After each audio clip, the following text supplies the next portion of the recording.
You better not touch my flag. This is my flag. I hold my flag high. You will not burn it. You will not cut it. You will not tear it. You will not stomp on it. This is my flag. This flag in America means the world to me. When you're on the left, you don't appreciate what we have in this flag. You need to learn a little bit of history. Understand what the flag represents. Understand that in the Civil War and the Revolutionary War, it was a great honor and a great pride to tote this flag. You need to understand that these soldiers in Iwo Jima who put up the flag, that iconic symbol, you need to realize what this represents. This flag is not just a piece of cloth. This represents America, liberty and justice for all. We pledge the allegiance to this flag of the United States of America. You need to understand your history and get it right. For those who kneel at these sporting events, I understand that you're trying to do it in a respectful way. But if you're going to respect the flag, stand, remove your hat, and respect the flag fully and what it represents fully in this country fully. Do not kneel. You're not respecting anyone. You're not respecting this country. You're not respecting the soldiers who bled and died for this flag by kneeling. I am proud to be an American because I feel like I've won the lotto in being here, being born here. I talk to immigrants who come here, and they're always so happy about how they won the lottery themselves, that they're here because they can't believe they're in such a great country. And it makes me proud to see that they look at this country the same way I do. I'm proud to be an American because I love Americans. I love how we're one big family.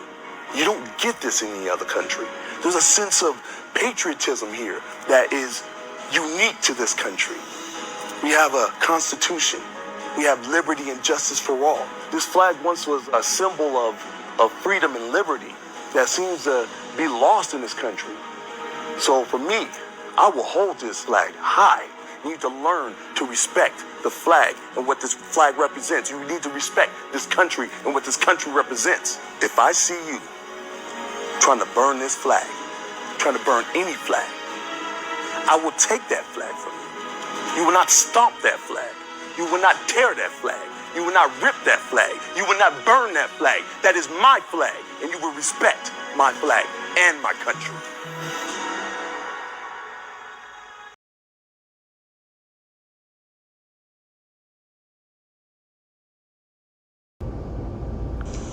Antifa, Black Lives Matter. Let it be known, millions of us Americans know, Antifa, you're fascist. Black Lives Matter, you're Marxist. You don't give a damn about the black people. All you two anarchistic organizations care about is achieving destruction of America. Well, it won't work. You've awakened the patriots of America. There are many, many of us. We're a very powerful force, as you will see if you continue upon the path upon which you're walking. We're Christians, we love God, we love our country, and we love our police. And we will do anything and everything to defend, protect, and lift them up. You've attacked our police. You've attacked our country. Regardless of our history, we do have a history, and you will not destroy it. You topple all of our monuments. You politicians, you turn my stomach, you democratic and radical leftist socialistic scum. You House representatives. All you crave is power, money, and control over our lives. Well, you will not get it. You will pay in the ballot box. You former politicians that exhort the young people to keep protesting for change. Oh, there will be a change, all right. Once again, Antifa, Black Lives Matter, you will be knocked down. We're Christians. We're all Americans. Black, white, it does not matter our color. We all bleed red. We all bleed red, white, and blue. We are patriots. You've awakened people to awaken. The American people are waking up. You destroyed a lot of our buildings. You socialist, democratic mayors and our governors, which you're incompetent, you're worthless, you're useless. You will be voted out of office. You're allowing our cities to be burned and pillaged and looted by outright thugs. Once again, we love our police. We will support them. We will not stand by and allow you, Democrats, to defund them or to render them virtually useless. Alexandria Ocasio-Cortez, Ilhan Omar, Rashida Tlaib, Nancy Pelosi, Chuck Schumer, you all turned my stomach, you bunch of pukes. You don't serve the American people, you only self-serving, but you will fail. You will pay a price at the ballot box. But remember, we love our country, we love our police, we will defend them, and we will defend our country to the death. We are patriots. If you come by my house and block the road, I see you destroying a building where I shop in my neighborhood.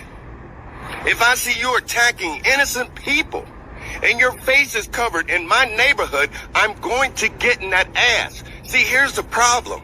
Real patriots are sick and tired of cowarding back, being afraid of called racist and homophobes. Nobody's racist or homophobic. We're just tired of your crybaby ways, and nobody's going to sit back anymore. So you tell me, oh, let the police handle it? Well, I'll let the police handle it. But if they don't, and I see you in my neighborhood destroying anything with your face covered, I am going to get in your ass. And if you're telling me this because you're a part of it, guess what? I'm going to get in your ass also. Enough is enough. It has to stop. And true patriots are tired of sitting back, taking crap from you little punk crybabies. We're tired of it. We're not going to take it anymore. How long did you think you were going to be able to push us around, throw poop and piss on people, cover your face and hit them with sticks and bats and run away? How long did you think people were going to tolerate that? No more. No more. I'm Deion Alexander, American First.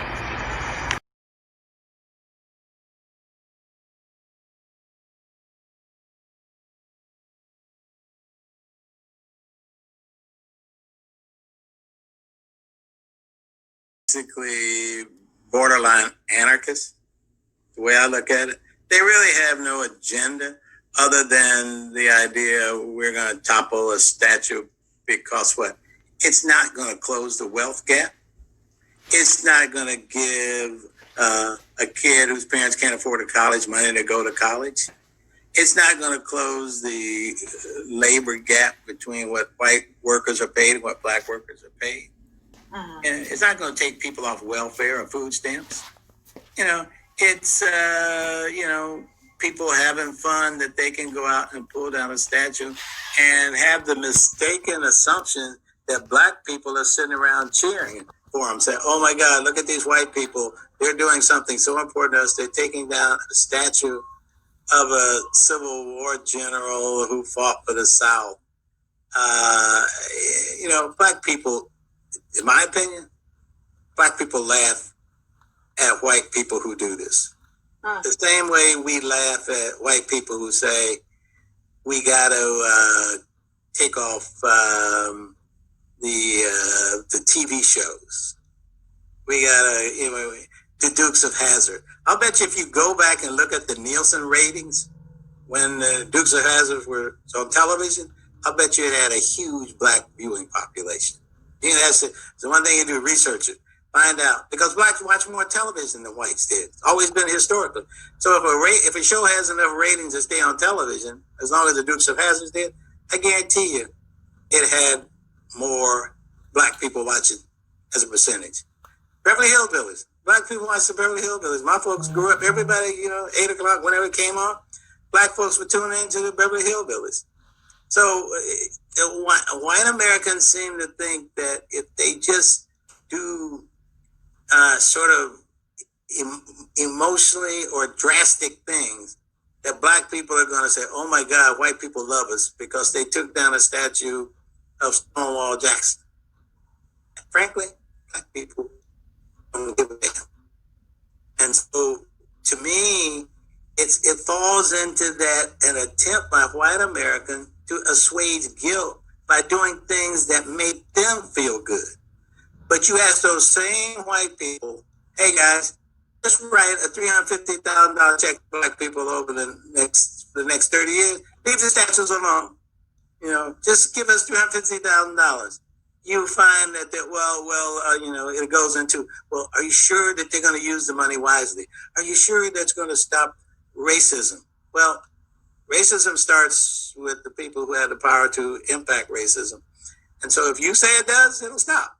And so when I see all these things and, rewriting, putting in front of the Gone with the Wind a disclaimer, what the hell do you need a disclaimer with Gone with the Wind as if black people think that we believe that slavery was like Gone with the Wind?